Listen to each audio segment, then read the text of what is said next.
Hey RedZone members, welcome to the RedZone Extra Picks for Week 13 Rivalry Week. We've got 15 more games to pick here. Tremendous slate of games. We're going to knock these out, get through these pretty quickly, but good luck to you this week, and we hope you enjoy these extra picks. And tell your friends to join in the RedZone so they can get it as well. All right, Bowling Green against Ohio on Tuesday night. Ohio's a 7.5-point favorite. The Bobcats, my alum, I went to Ohio. They've been rolling this year. They're 8-3. Bowling Green, this pretty much is like a rivalry. I mean, they're both in Ohio. Bowling Green's a very small school. The stadium only seats like 7,000. Go down to Peden Stadium in Athens, seats 40,000 maybe when it's a sellout. Bobcats have been a surprise this year because, Frank Solich retired. And I don't even know the name of the coach who took over, but they've been doing really well. They've been winning. They've been winning pretty handily in a lot of their games. I've got the Bobcats covering 7.5. What is this, since you went to Ohio, what is this rivalry normally like? It's a back and forth. I mean, really, since Frank Solich got there, Ohio has kind of owned this rivalry.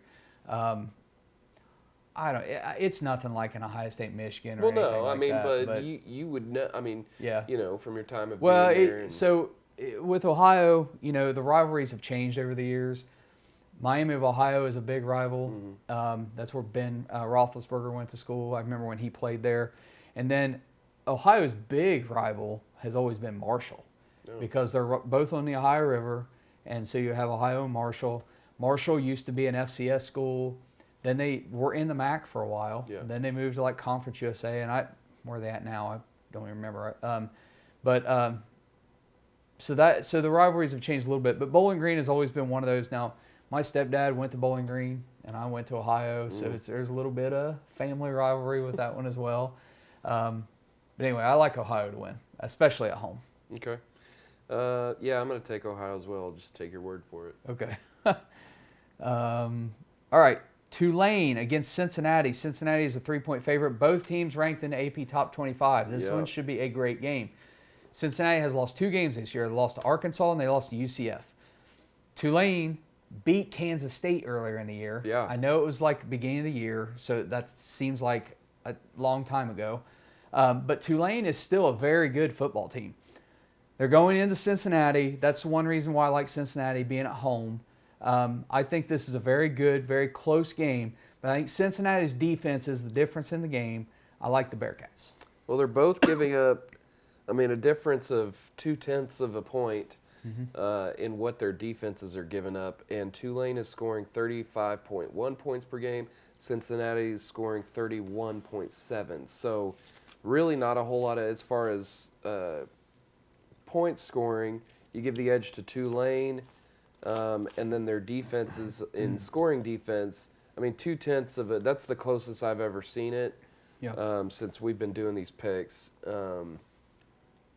And then Tulane just got, they just demolished SMU this last week, 59-24. And, this was after SMU goes just ham on Houston, but Houston scored 60-something in that game too. It was a +70 to +60 game. They did lose to UCF, who UCF is ranked and pretty good. But they stuck with them within 7. I'm going to take Tulane in this game. Okay. The next one is UCLA against Cal. UCLA is a 9.5-point favorite. Bottom line here, Cal covered last week against Stanford, I believe it was. It was kind of an ugly game.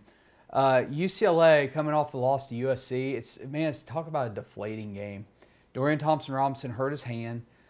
So even if he plays, I don't think he's 100%. And boy, it was affecting him, and he was wincing when he was throwing the ball. Cal, it'd be like winning the national championship to beat UCLA basically at this point. And UCLA, honestly, they don't have anything to play for. They're not in the Pac-12 championship game. Yeah. Would not surprise me if this week before these games that we start seeing players opt out and not play in these final games. UCLA may have a couple of them as well.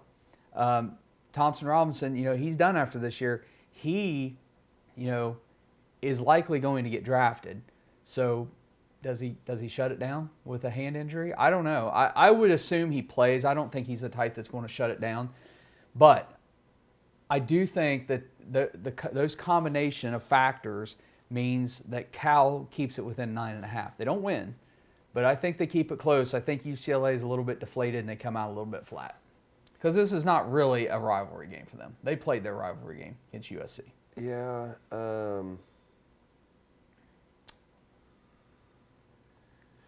Yeah, Cal, they start the year 3 out of 4. They lost to Notre Dame, and then they lose to Washington State. They lost to Colorado in overtime, which, how?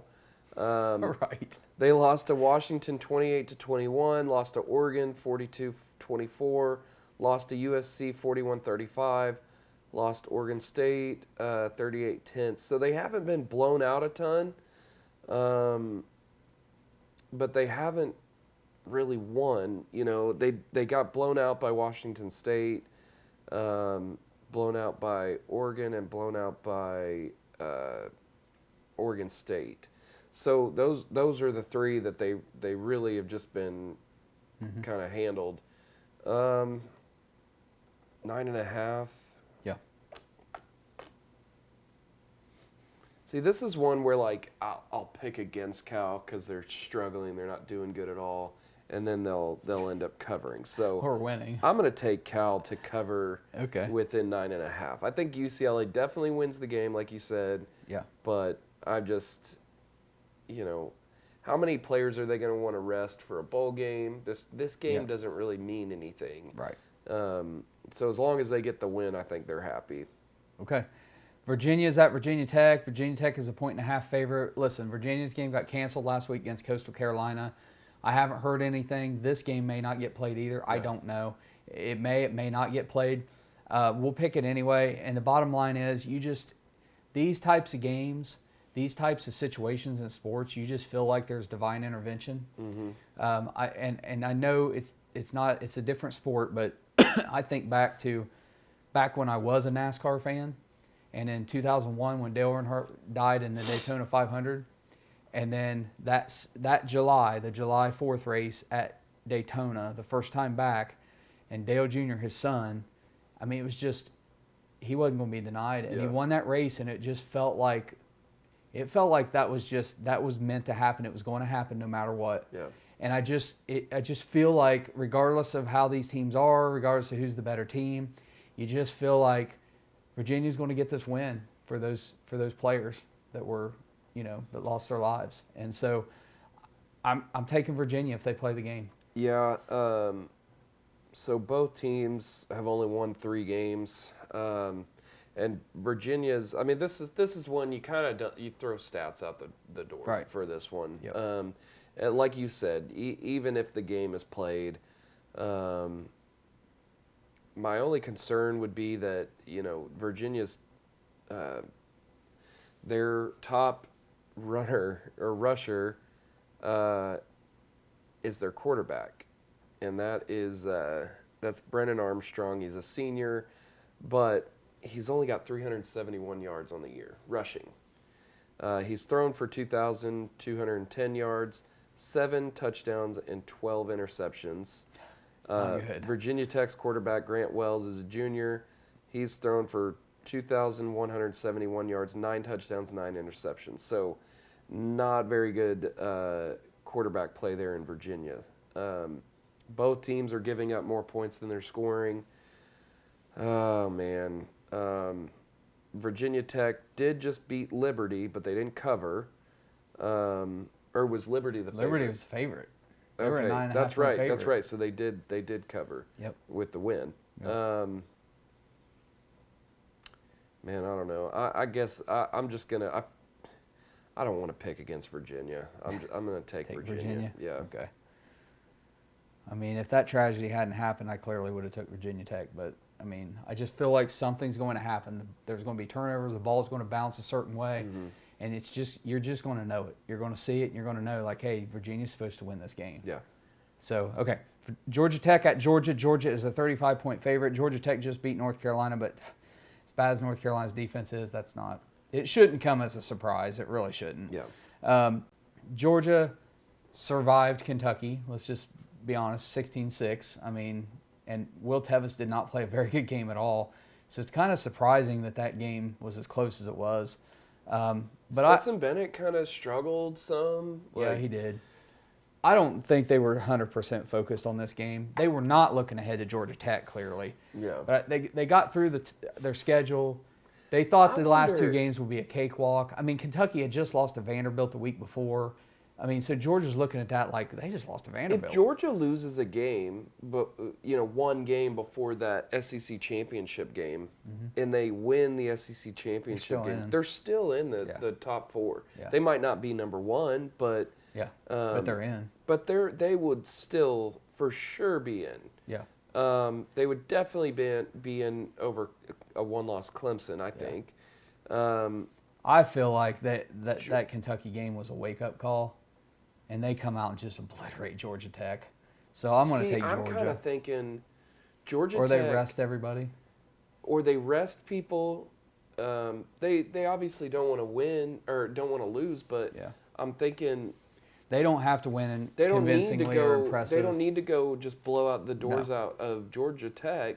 And we keep saying it's a rivalry game, but Georgia Tech is fighting to be bowl eligible. Yeah. This is their last chance to become bowl eligible. Yeah. I'm taking Georgia Tech. The 35 points. That's big. It's really big, and Georgia could win by 50. They just could.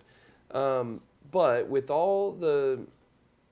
everything I've mentioned, I don't know. My gut's telling me to go with Georgia Tech here. Okay. West Virginia is at Oklahoma State. Oklahoma State is a 9-point favorite at home.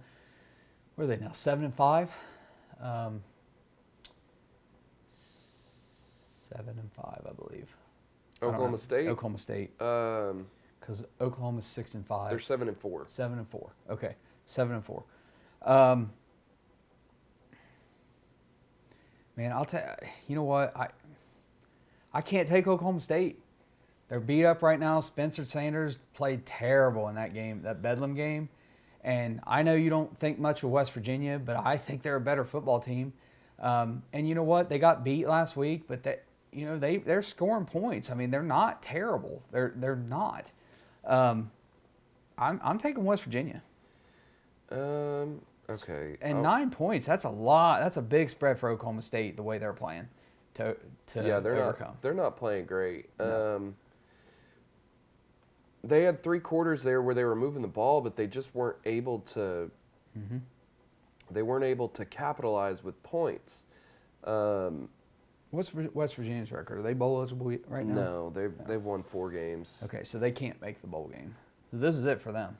So West Virginia's only got 4 interceptions on the year.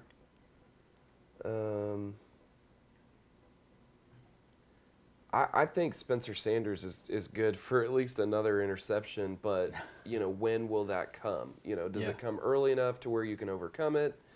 I'm gonna take Oklahoma State. Okay. I don't. It's an iffy one because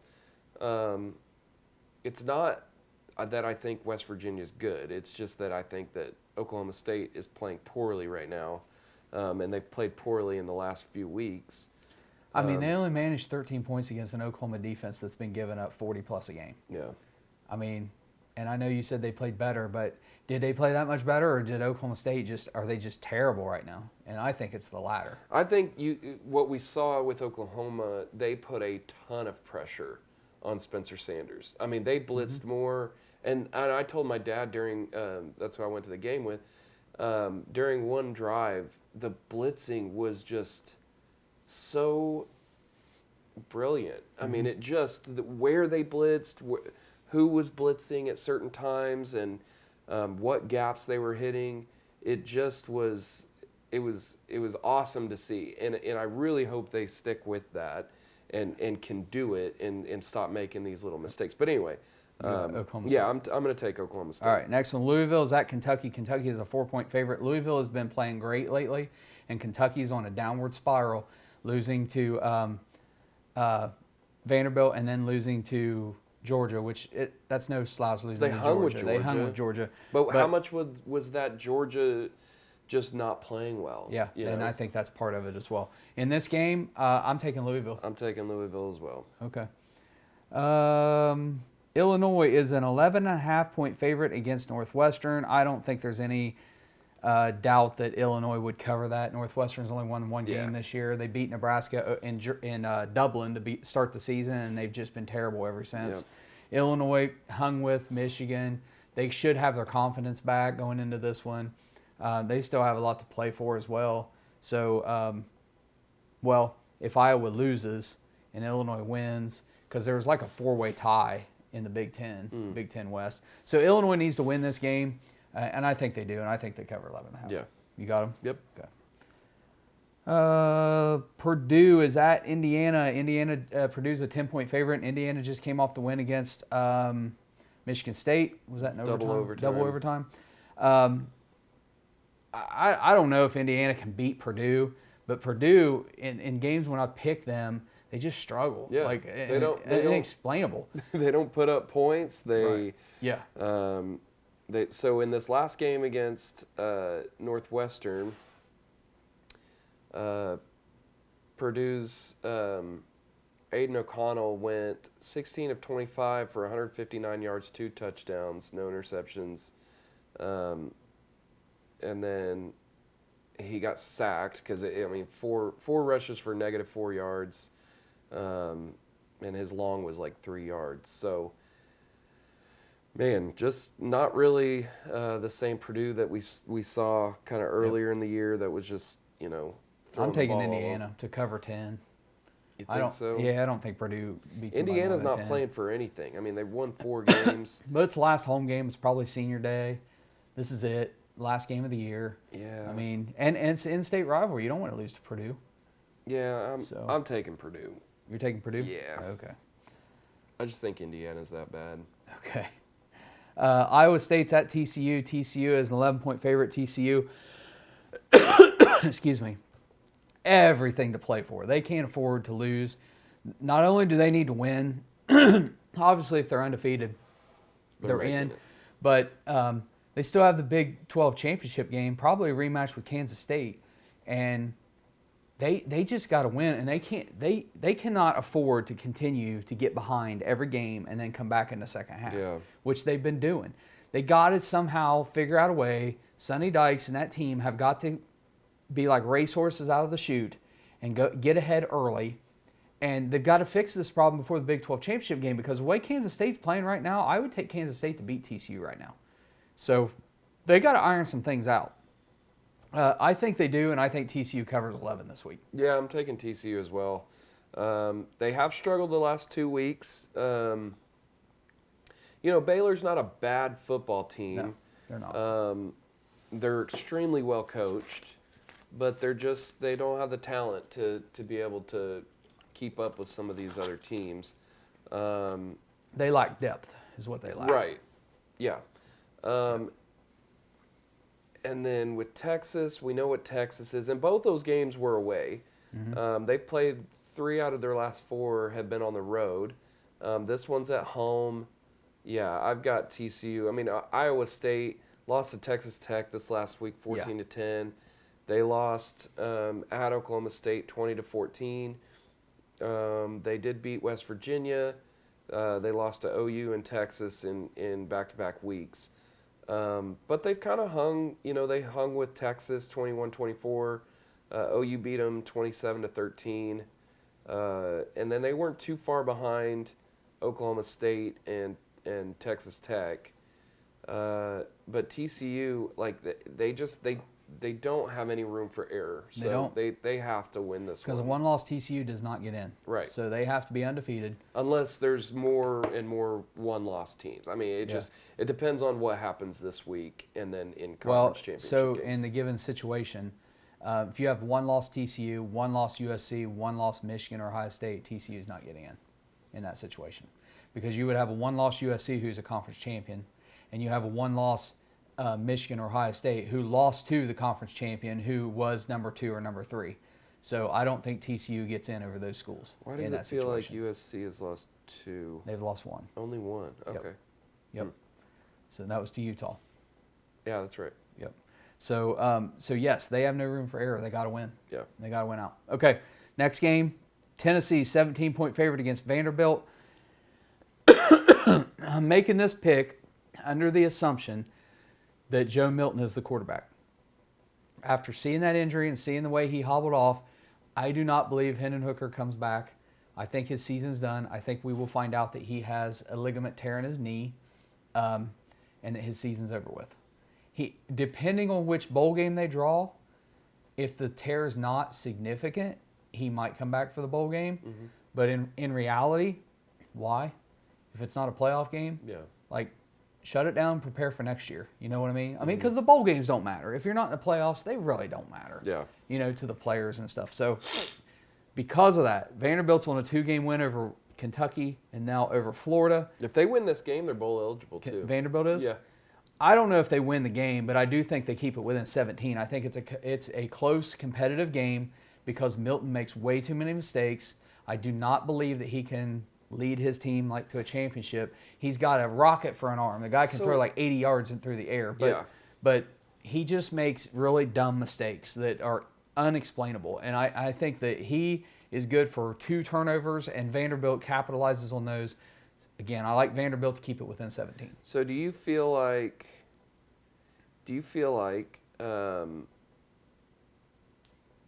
these last 2 wins for Vanderbilt, do you think there's any truth to Florida not looking ahead, but just overlooking Vanderbilt? Do you think Kentucky I think both overlooked games, and thought this is going to be a cakewalk? I do believe that in some aspect that in both those games, yes, that played a part of it. Yeah. But I don't believe that's the sole reason that Vanderbilt won. Because before then, Vanderbilt went with South Carolina losing 38-27, so they put some points on the board. Yeah. And then they lost to Mizzou 17-14. Close game. And then they got blown out by Georgia 55-0. But that's Georgia. But you know, they've been competitive in most of their games. Will Tennessee do that? Because this is 17 points, and Vanderbilt. But does Tennessee look at Vanderbilt's last 2 weeks and say, hey, these other teams have been taken? You know, Josh Heupel's smart enough to know that it could take this team for granted, and they could come up and sneak up on you. I can see Tennessee winning this game 35-25. Yeah. It's a 10-point game. It's not 17. Yeah. I mean, that's a big spread when you don't have your starting quarterback, who has been your entire offense all year long. Right. And, oh, by the way, you got the 102nd ranked defense in the country that can't stop a paper bag. I mean, that's the other part of it. Yeah, I'm taking Vanderbilt. Okay. Yeah, that defense is pretty bad. Yeah. Like, it's bad. It's not North Carolina bad, but it's bad. Oklahoma is a 2.5-point favorite against Texas Tech, heading out to Lubbock. That's a tough place to play. You just have to – Texas Tech has hung with teams. They beat Texas this year. Texas Tech is the team. They're the spoiler team. They're not going to be in contention for the Big 12, but they could beat any team in the Big 12 in any week. And if you're not ready to play Texas Tech, you're going to get beat. That's just the bottom line. The game is in Lubbock. I believe, have it late on the list. I think it's probably a late game. It's a 6:30 game. 6:30 game. That really, honestly, plays into Texas Tech's favor, in my opinion. The fact that Oklahoma scored 28 points in the first quarter and then didn't score, they couldn't do anything for 3 quarters, they haven't fixed anything. They have not fixed anything. And so I am taking Texas Tech to outright win this game. So Tyler Show, their quarterback, his 2022 season stats: 626 yards, 4 touchdowns, 2 interceptions. He must have replaced somebody. This is one of those years I haven't really followed Texas Tech a whole lot.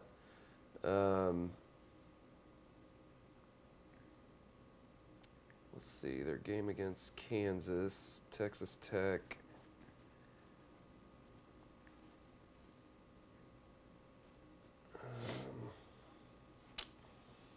Man. I think OU wins the game. In 2.5 points, you kind of have to take OU there, if that's what your pick is going to be. Yeah. See, Texas Tech has had Iowa State and Kansas their last 2 games. Got beat 34 to 24 by TCU. Got beat by Baylor 45-17, and then they beat West Virginia 48-10. Their defense has given up point 0.2 points, so 0.2 of a point in the difference there. Texas Tech's given up 27.8. OU's given up 27.6 per game. I'm gonna say OU just builds on what they did for that, and since we have locked it in, it's moved down a point. So OU's a 1.5 point favorite. Okay. Just if you're picking right now. So both teams are 6-5. Both are bowl eligible. Whoa. You know, it's really who wants it. Who wants to win. Yep. Like, so you got OU. I'm taking OU. All right. Pitt is a 7-point favorite against Miami. Miami's bad. They're bad. They lost 40-10 to Clemson. They're just, I don't even think Tyler Van Dyke played in that game. They had 2 other guys, I believe I saw in the box score that played.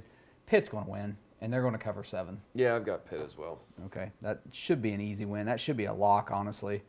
That spread should be much higher than that. Last game that we're picking in the extra picks, BYU, a 6.5-point favorite against Stanford. Stanford just lost to Cal. Cal covered the 4.5 last week.